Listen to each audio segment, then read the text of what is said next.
ओम नमः शिवाय। शिवजी सदा सहाय।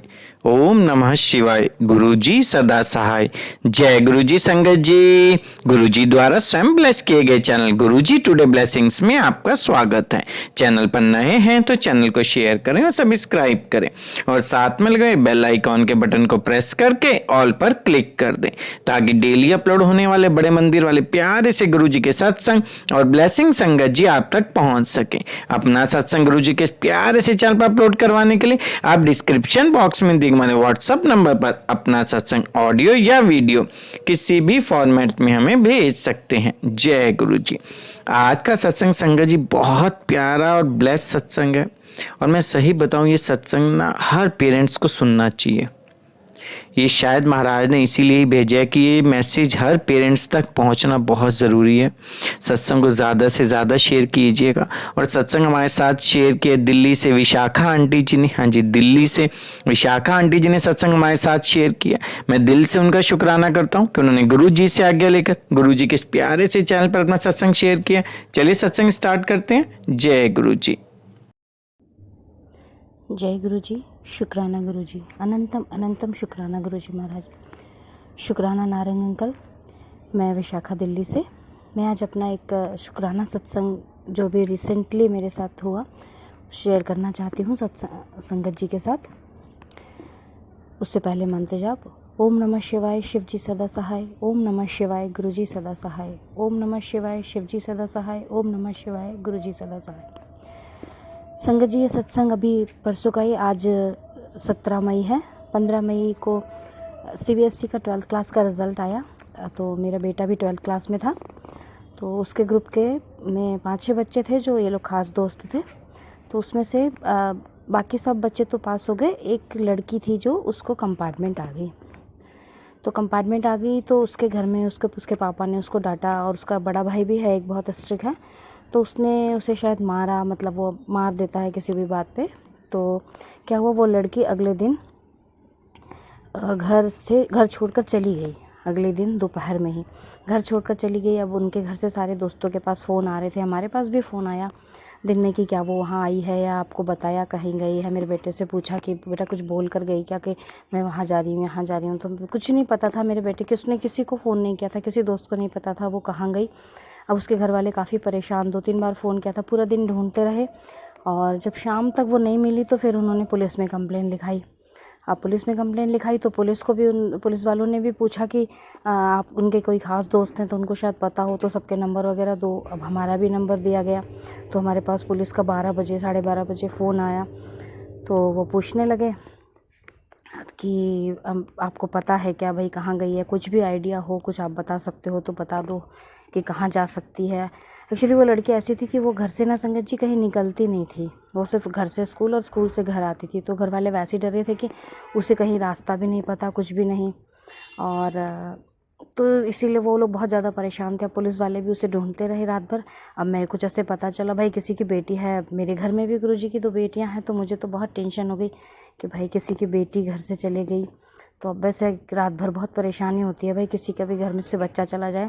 तो मैं गुरुजी से प्रार्थना करती रही, मैंने मंत्र जाप किया। जैसे ही मुझे पता चला बहुत देर मंत्र जाप करती रही मैं गुरुजी से, गुरुजी प्लीज़ उस बच्ची के दिमाग में ऐसा कोई गलत कदम ना उठा ले, कुछ कर ना ले, वो किसी गलत के हाथ में ना पड़ जाए, कहाँ चली गई होगी। तो बहुत ज़्यादा मैं गुरुजी से प्रार्थना करती रही। रात को भी बहुत देर तक नींद नहीं आई, प्रार्थना करते हुए सो गई। मैं गुरुजी से प्रार्थना कर रही थी, गुरुजी उस बच्ची के दिमाग में सिर्फ इतना डालना कि अगर वो किसी से बात करना चाहे उसके दिमाग में आए तो वो मैं हूँ, और उसे जहाँ भी वो है उसे प्लीज़ सुरक्षित रखना, अपनी शरण में रखना। यही प्रार्थना करते करते मैं सो गई। फिर मैं सुबह उठी।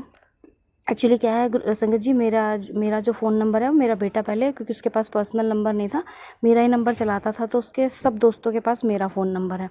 अब मैं गुरुजी से यही प्रार्थना की, गुरुजी प्लीज़ उस लड़की के दिमाग में ये डालो कि वो मुझे कॉल करे, बस उसके दिमाग में आप इतना डाल दो, मैं उससे एक बार बात कर लूँगी।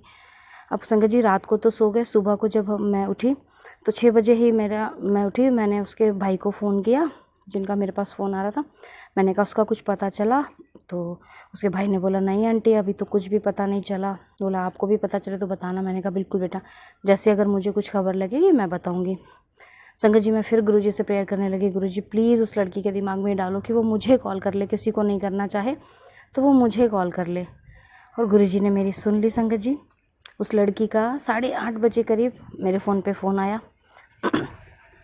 हमने फ़ोन उठाया तो बहुत रो रही थी। मैंने बोला बेटा क्या हुआ, क्यों गई, कहाँ है, कुछ तो बता। तो बोली आंटी जी मैं ना बाहर हूँ, मैं नहीं बता रही, मेरे को घर नहीं आना, और मैंने आपसे बात की मेरे घर में भी मत बताना। तो मैंने बोला बेटा कोई बात नहीं, मैं नहीं बताऊँगी, मैं बिल्कुल नहीं बताऊँगी तेरे घर में। तो एक काम कर मेरे पास आ जा, ठीक है, घर में आ जा, बैठ कर बातें करेंगे। बोली नहीं मैं नहीं आऊँगी, मेरे पास पैसे नहीं। मैंने कहा कोई बात नहीं, तू कहाँ पर है, दिल्ली में है ना? तो उसने बोला हाँ।